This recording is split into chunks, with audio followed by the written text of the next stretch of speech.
Bonjour dans notre premier chapitre du premier niveau.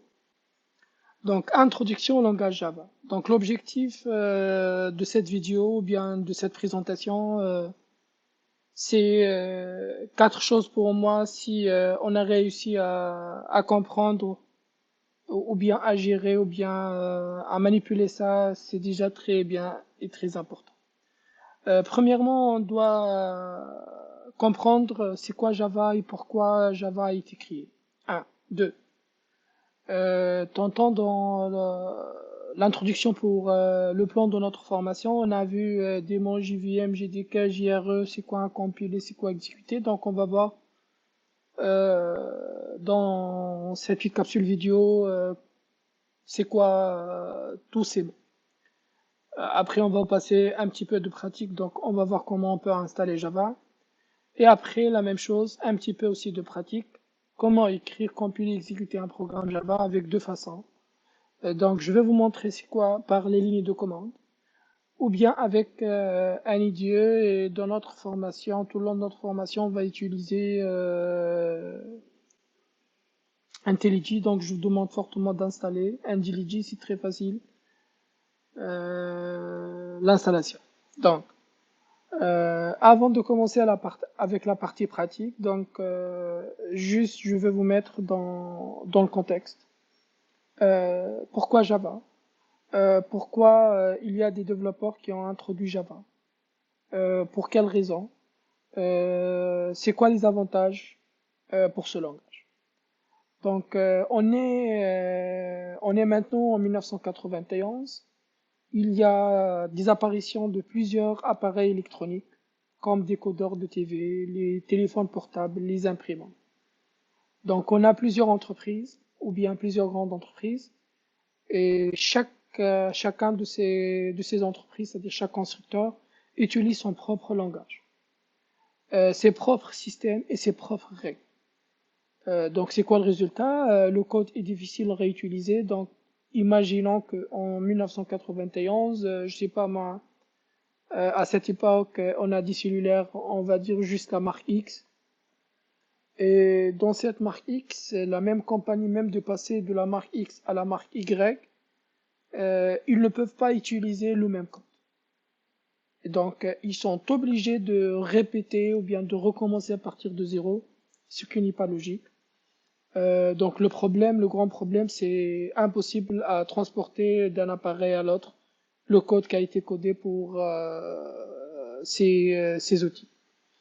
Donc, c'est là qu'intervient une petite équipe chez Sam Microsystems, qui a été dirigée par James Gosling. L'objectif, c'est de faire un langage qui est simple, et qui est robuste, et surtout qui est portable, c'est-à-dire on peut le placer le même langage ou bien le même code d'une appareil à une autre, d'un langage à un autre. Donc, juste qu'on écrive une fois et après on peut l'exécuter partout. Donc, au début, c'est pas Java, donc au début, ça s'appelle OAK. Mais après, il a été transformé en Java en 1994. Et Java, c'est le nom du café là où ils ont développé ce langage.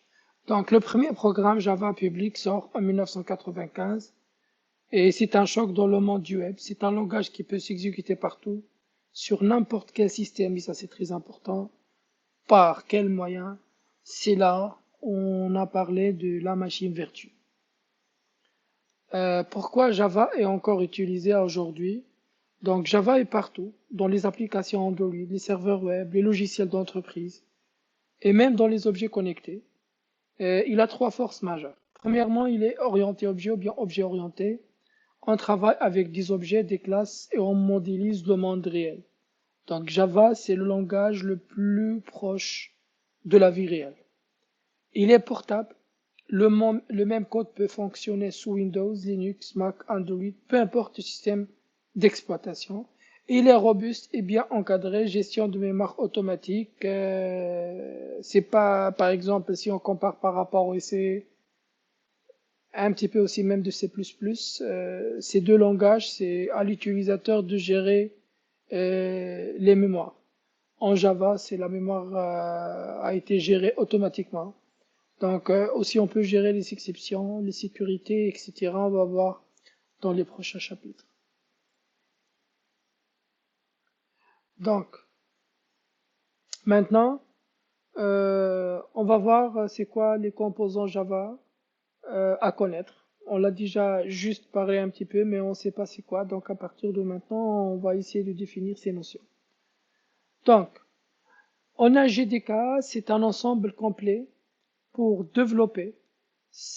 Il vient avec éditeur, compilateur, des outils et JVM. JVM, c'est Java Virtual Machine. C'est la machine virtuelle de Java. On a après le deuxième, c'est JRE. C'est ce qui permet d'exécuter une application Java, mais pas de la créer, donc il ne crée pas. JVM, c'est la machine virtuelle qui interprète ton code Java sur n'importe quel système. Et aussi, on a le compilateur Java qui se termine avec G, donc Java C, transforme le code .java en .class, on va voir après, par la JVM, c'est-à-dire en passant par la machine virtuelle. Donc, en résumé, on écrit le code source dans des fichiers .java. Le compilateur, il va transformer notre code en bytecode ou bien avec l'extension .class. Et notre machine virtuelle, elle va exécuter ce code, quelle que soit la machine là où on a écrit. Donc, pour l'installation de Java, donc pour installer le JDK, donc juste il faut aller dans ce site. Après, on va télécharger la version Java SE Development Kit. Après, il faut juste installer. S'il te demande s'il vous propose de cliquer sur ajouter au path, juste n'oubliez pas de cocher cette case. Mais sinon, après, on peut faire le réglage manuellement. Vérification, donc on peut ouvrir notre terminal ou l'invite de commande et tab Java version, on va faire ça live.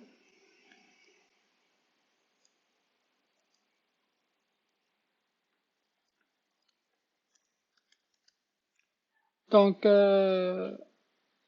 d'après lui, juste on va saisir ça, donc on va faire Java-version et il va m'afficher l'OpenJDK avec version, etc. Tout ce qu'on vient de parler un petit peu. Ou bien la même chose, on peut faire Java C version, il va m'afficher le Java C version. Ben, c'est facilement aussi l'installation. Donc, l'objectif maintenant, c'est d'écrire le premier code, c'est pour afficher bonjour tout le monde.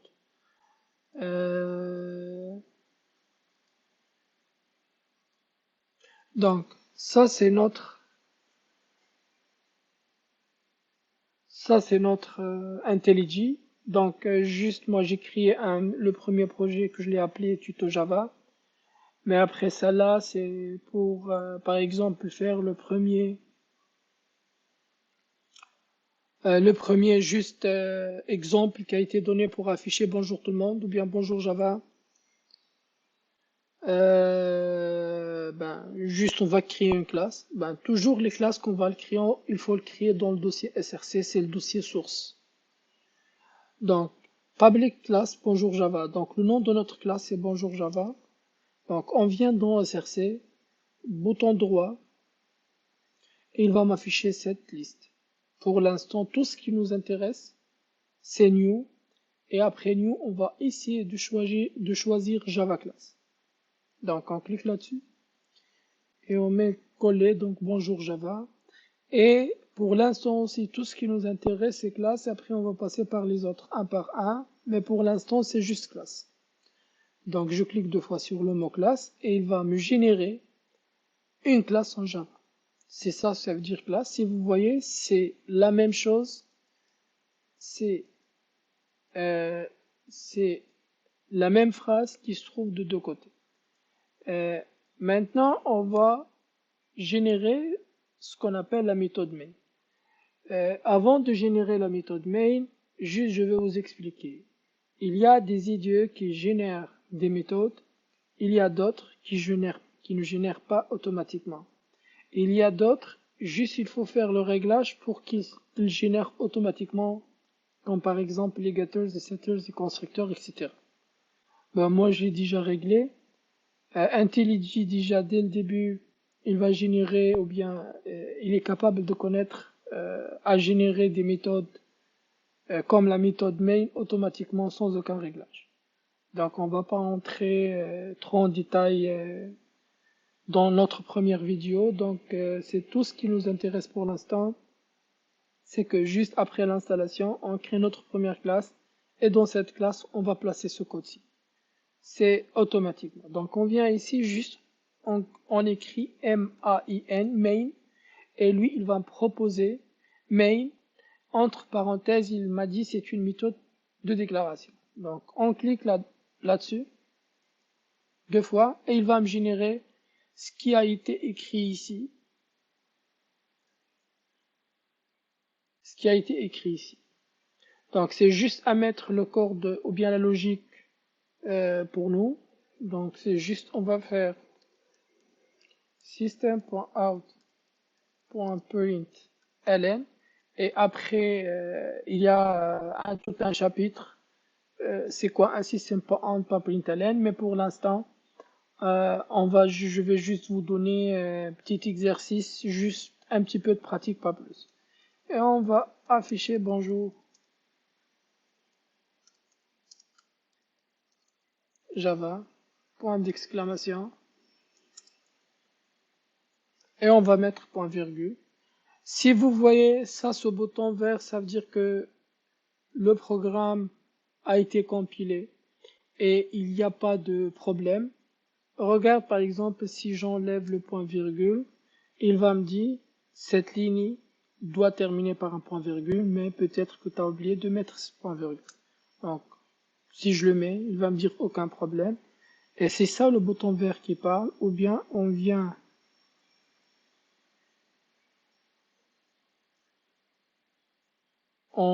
ici, donc à côté de la méthode main, ou bien à côté de la classe, ou bien ici, bouton droit, bonjour main, je m'excuse, ou bien on vient ici, bouton droit, error. Donc si on va exécuter notre programme,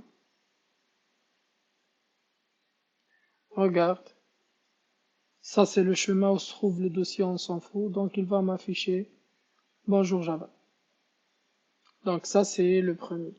Donc on va aller maintenant pas trop en détail parce que il y a des chapitres dédiés pour ça, mais je vais vous donner une petite explication brièvement qu'est-ce qu'on a déjà fait dans ce programme. Premièrement, on a public class bonjour Java.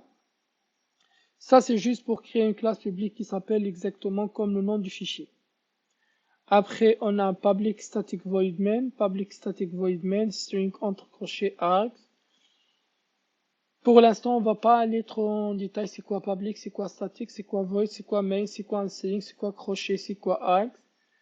Tout ce qui nous intéresse pour l'instant, public static void main, c'est le point d'entrée du programme.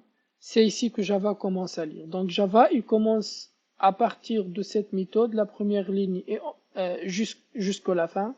Donc si on a des choses ici, il va le compiler, mais il va pas lire, il va pas l'exécuter. Donc, si j'utilise une chose qui se trouve à l'extérieur par son nom, après on va voir comment faire des appels, là il va checker à l'extérieur si elle est correcte ou non. Donc, system.out.println, c'est juste pour faire des affichages texte à l'écran. Très bien. Compilation et exécution, il y a deux méthodes. Ici, je vous ai juste montré vite fait, mais moi je vous ai montré la méthode numéro B, mais on va aller par la première méthode. Donc sauvegarde le fichier sous le nom bonjour java.java, ce que j'ai fait. Ouvre le terminal. Donc le terminal, il y a deux manières. Soit dans votre IDE, donc vous trouverez une chose comme ceci, ou bien on peut ouvrir le terminal lui-même, celui-là. Mais avant celui-là, donc on doit aller sur Java.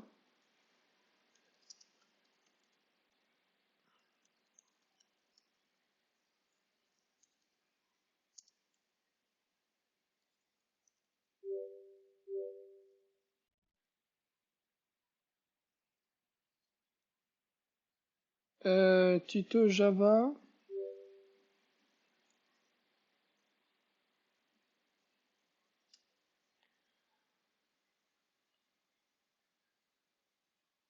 Et on va taper ceci. Donc, si je fais ls, regarde, donc G2, donc ça c'est mon code source. Et ça c'est la méthode qui a été, juste, je vais juste supprimer.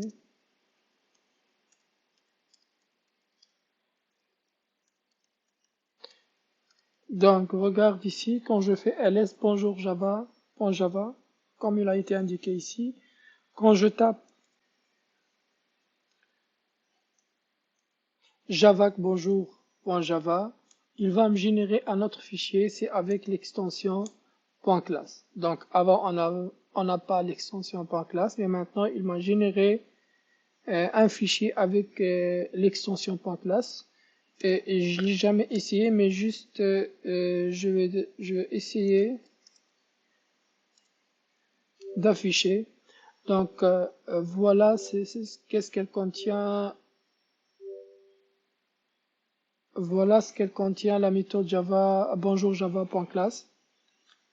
Elle contient du code, donc mon code a été transformé à ce code-ci. C'est pas l'occasion maintenant de vous expliquer qu'est-ce qu'il a fait, mais on va arriver après pour vous expliquer c'est quoi ça. Après, pour exécuter, donc c'est la même ligne de commande. Au lieu de Java avec C, on va enlever le C et il va m'afficher bonjour Java. C'est le même résultat qu'on vient de faire. Autre chose aussi, on peut ouvrir le terminal de celui-là et on peut travailler dans ce terminal comme étant un terminal comme l'autre. C'est juste celui-là, c'est intégré dans l'IDE. Donc on peut faire la même chose. Puis regarde ici quand on fait ça. Ça c'est logique parce qu'on n'est pas dans le dossier src, donc cd, et on va faire la même chose. C'est bon, et après on va faire Java, et il va m'afficher bonjour Java, c'est comme je viens de faire. Donc très important d'ouvrir le terminal dans le bon dossier, donc dans le src. Et avec l'IDE, je vous ai déjà montré, donc c'est très simple. De la même manière, donc on va terminer avec cet exercice. Donc créer un fichier nommé mon premier programme.java. Donc on va le prendre. Donc la même chose. Donc bouton droit dans src, new, java class, et on va faire mon premier programme. Ici c'est juste, je ne veux pas garder le point class parce qu'on n'a pas besoin, et comme j'ai dit, on va travailler plus avec le triangle qui est là. Donc on va utiliser notre IDE pour exécuter notre programme. Donc à l'intérieur, la même chose, on a dit c'est la méthode main. Et à l'intérieur, il m'a dit on va afficher, donc juste on va suivre la même structure.